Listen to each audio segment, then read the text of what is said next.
Y ya han pasado 5 días desde esas lluvias tremendas del pasado domingo por la tarde que afectaron sobre todo a la ribera del Huerva, a los pueblos de Cuarte, Cadrete y María de Huerva. Pero es que 5 días después, a estas horas, siguen trabajando con las botas puestas e intentando achicar el agua, limpiar el barro, y hay numerosos destrozos, María. Siguen trabajando sus vecinos sin descanso, como bien dice, 5 días más tarde. Ahora nos encontramos en una de las zonas más afectadas por la tormenta. Aquí hay 3 viviendas que estaban separadas por 3 muros de contención, como estamos viendo ahora mismo. De esos muros no queda nada. El agua entró en las viviendas superando el 1,5 metros de altura. Vecinas como Puri, que es la propietaria de esta vivienda, ¿todavía tienen el miedo en el cuerpo? Sí, estamos con muchísimo miedo porque no sabemos ahora en realidad si vamos a poder continuar viviendo aquí. Hemos perdido todos, me están prestando ropa interior y me están ayudando muchísimo la gente, y tengo que agradecer muchísimo a la gente de Cadrete porque son los auténticos héroes que están haciendo todo esto. Podéis ver que casi toda la gente que tengo aquí son de Cadrete. Si no son por ellos, esto hubiera sido una perdición. Vecinos, Puri, que están en la misma situación que estáis vosotros. Sí. Primero limpiáis una casa, pasáis a la vivienda siguiente, que es lo que estáis haciendo ahora mismo. Exacto. Vamos casa por casa todos los vecinos de Cadrete, más los vecinos de aquí. Y de verdad, estamos terminando una casa, empezamos con otra. Podéis estar viendo que mi casa ya está limpia y estamos ya en varias casas, pero las estamos dejando lo mejor que podemos, quitando todo el barro. Hay mucha gente mayor. Este señor que tengo aquí va en silla de ruedas y le dije ayer, le prometí que su casa cuando volviera la iba a tener totalmente limpia. Vamos paso a paso con todos los vecinos. Puri, vosotros también habéis tenido que salir, venís aquí por la mañana. ¿Ahora mismo dónde estáis alojados? Ahora mismo me han puesto 3 días un hotel, nos vamos mi hijo, yo y mi marido. Vamos a dormir a un hotel, pero ya el sábado por la mañana no tengo dónde vivir. Me van a coger prestado unos días y estoy buscando un piso de alquiler porque no tengo dónde ir. Y he perdido todo. Todo, y cuando sus vecinos dicen todos, habla por todos en general, porque dentro de las viviendas no ha quedado absolutamente nada. No ha quedado nada. Voy a ser franca, me están dejando bragas y sujetadores las amigas de mi hijo porque no me ha quedado absolutamente nada. Vamos a hablar también con Paco, que su marido trabaja sin descanso. Esa noche, a pesar del miedo que pasasteis aquí, y no poder descansar. Nada, todavía no hemos conciliado el sueño, ni lo hemos pasado muy mal, muchos nervios. Ves que todo se ha ido en un momento a la calle, todo, se ha perdido todo. Han perdido todo. Los vecinos de esta calle Mayén, que el río Huerva, para que se hagan ustedes una idea, está al cruzar la calle. Son 40-50 vecinos los que viven en esta zona, una de las más afectadas por la tormenta del pasado domingo. Ahora mismo esta es la imagen 5 días después. Si no te importa... Gracias, María. Volveremos después a la zona y precisamente ante esta situación hoy se ha celebrado un Consejo de Gobierno extraordinario para aprobar ayudas urgentes para todas las zonas afectadas, que son muchas. Cristina, detállanos.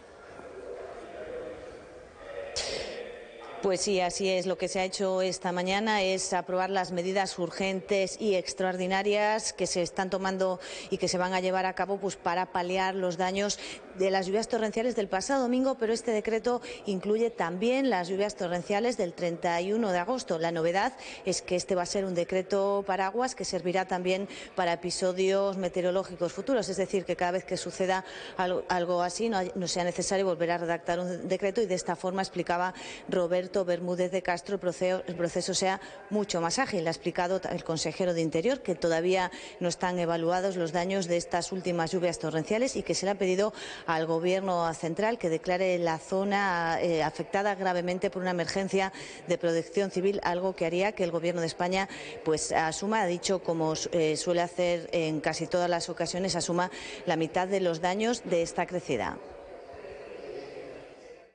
Ayudas a las personas, ayudas a los bienes, muebles e inmuebles, ayudas al mundo agrícola si ha habido algún daño en infraestructuras de riego, medioambientales, ayudas también al ámbito económico, comercios, industriales, y luego también ayudas ahora son de fomento en el caso de que haya habido, que en este caso no ha habido ninguna, algún daño en las carreteras propiedad del Gobierno de Aragón.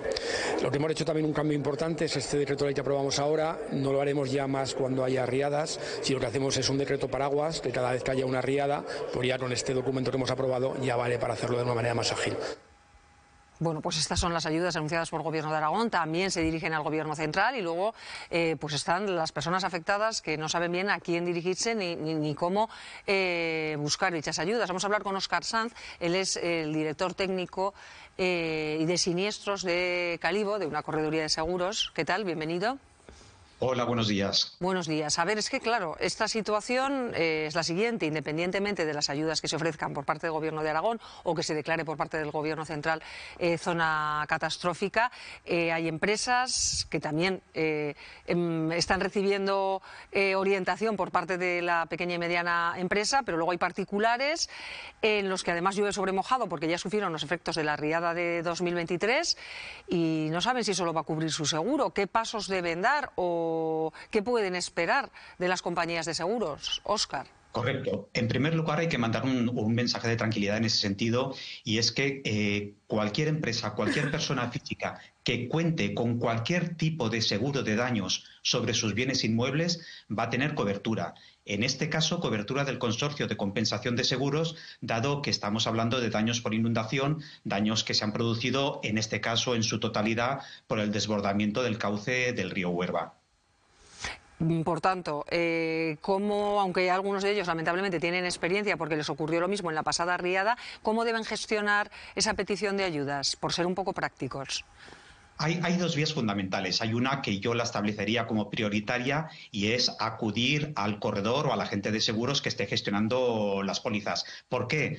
Porque cualquier corredor, cualquier agente tiene la capacidad de gestionar el siniestro frente al Consorcio de Compensación de Seguros y, por supuesto, de acompañar al asegurado en todas las fases del siniestro, la declaración, la peritación, las posibles discusiones que pueda haber en cuanto a la valoración, hasta llegar a la indemnización. Esa debiera ser la vía prioritaria. En cualquier caso, quien no disponga de corredor, quien no disponga de agente, que tenga también la tranquilidad de que pueda acudir directamente al Consorcio de Compensación de Seguros. Y el consorcio tiene dos vías abiertas en ese sentido.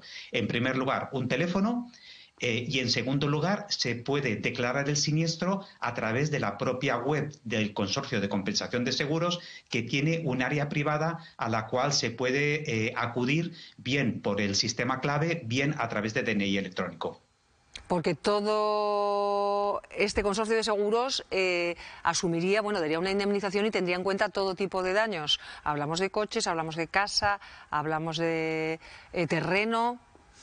Correcto. El Consorcio de Compensación de Seguros actúa como una entidad aseguradora cualquiera, muy fundamentalmente en el caso de los inmuebles y también en el caso de los autos.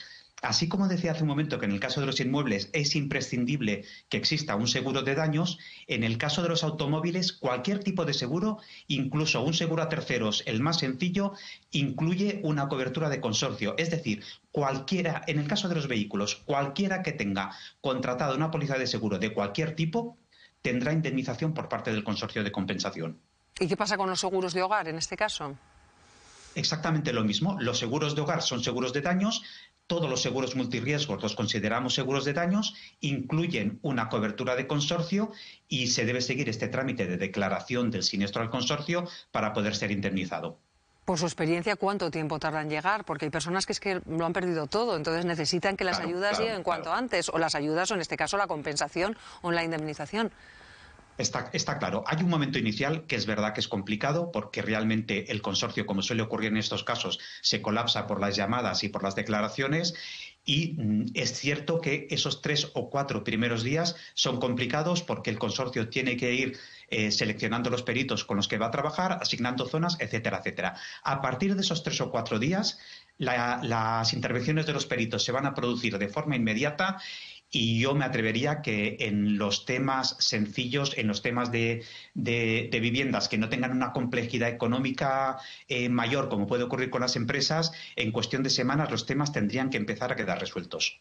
Pues Óscar Sanz, muchas gracias por habernos arrojado luz en este momento tan duro para tantas personas. Un saludo. Gracias a vosotros. Pues veremos ahora cómo se canaliza todo, pero es verdad que hay pesimismo y cierto malestar entre las personas afectadas, que algunas de ellas ya se vieron afectadas por la riada anterior y habían recuperado sus enseres o sus bienes o sus inmuebles y ahora otra vez todo se ha ido al garete. Bueno, yo creo que en primer lugar tenemos que felicitarnos de la rápida reacción del Gobierno de Aragón, ¿no? A los pocos días ya articular esas ayudas. Y es que el Gobierno de Aragón ha cogido experiencia, ¿no? Desgraciadamente en este tipo de situaciones. Luego vendrán la declaración de zona catastrófica, que también da una mayor cobertura, pero es que en los últimos 12 meses llevamos una docena de avisos. Eso tarda un tiempo, o sea, claro, luego está la parte B, ¿no? Zona catastrófica. Todavía hay quien se queja de catástrofes de hace años que no han recibido ese dinero, entonces ahí hay pesimismo igualmente, Jorge. Sí, luego la lentitud y la burocracia, ¿no? Es lo que hace que las ayudas tarden en llegar y deberían de mejorarse, porque llevamos 12 meses en los que se han producido de manera sucesiva avisos meteorológicos por lluvias torrenciales, por fenómenos meteorológicos muy virulentos y de una manera sistemática, con alertas de protección civil, con danas que hemos vivido en diferentes puntos de Aragón en cuestión de pocos meses. En el caso de estas localidades del Huerva, de Cadrete, de María de Huerva y Cuarte, hace 2 años ya les dio muy fuerte las riadas que se produjeron.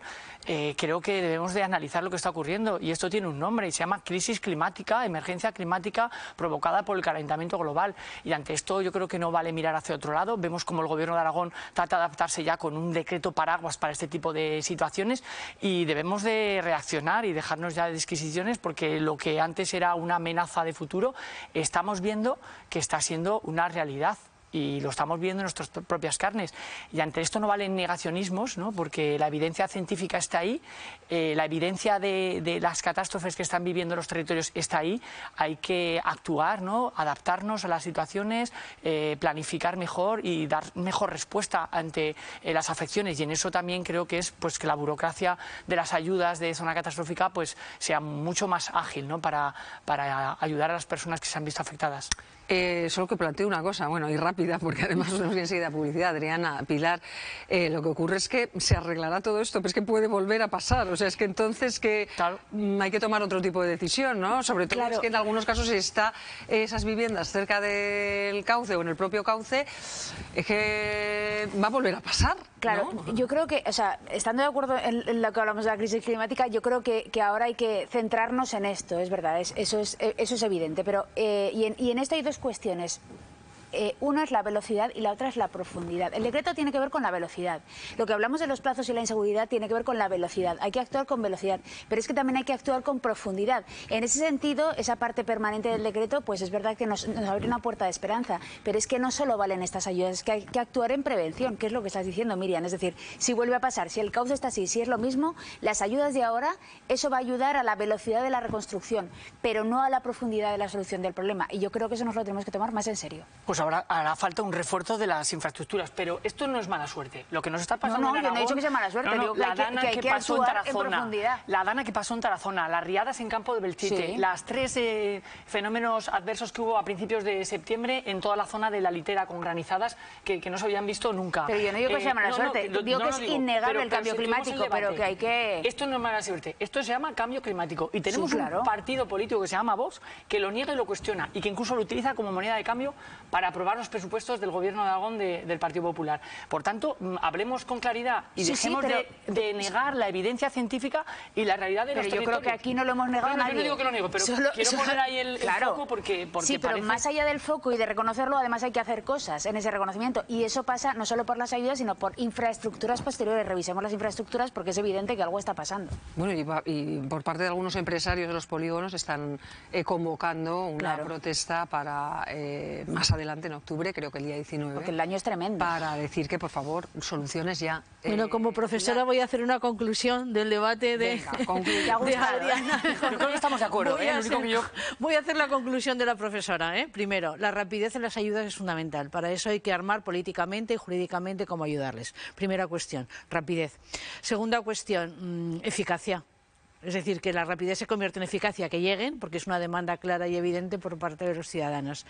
Tercera cuestión, los ciudadanos de Cadrete, cómo ayudan a sus vecinos, los voluntarios, la solidaridad, el colectivo, las gentes, las personas, cómo colaboramos. Es decir, cómo colaboramos en unos momentos tan difíciles como eso, y yo creo que deberemos de colaborar en más cosas. Vamos a ver que la sociedad civil actúe y sea solidaria. Cuarta conclusión, hay que prevenir. Y para prevenir lo que hay que hacer fundamentalmente es, que la planteaba Adriana, hay que ver dónde están situadas las casas, porque vuelve a volver a pasar, están junto a ríos, están cerca de lugares estratégicos. No se pensaba en esto porque se pensaba que no iba a pasar, se ha hecho, con lo cual yo creo que desde el punto de vista de planificación habrá que llevar muchísimo cuidado en dónde se sitúan determinadas casas. Y conclusión, claro que hay un cambio climático, eso es evidente, estamos viendo permanentemente estas situaciones una detrás de otra, está claro, es decir, no solamente en Aragón, sino el resto de nuestro país y en otros lugares de fuera de nuestro país. Es decir, por lo tanto, vamos a jugar seriamente y científicamente con datos.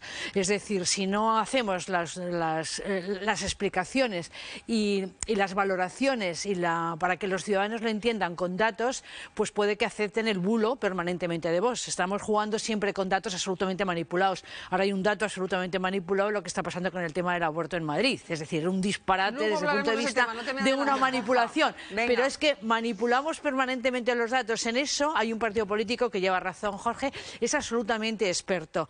Y entonces lo que tenemos que hacer los ciudadanos desde aquí, desde cualquier otro sitio, es que los que nos escuchen vean que les están utilizando y manipulando y que les están mintiendo.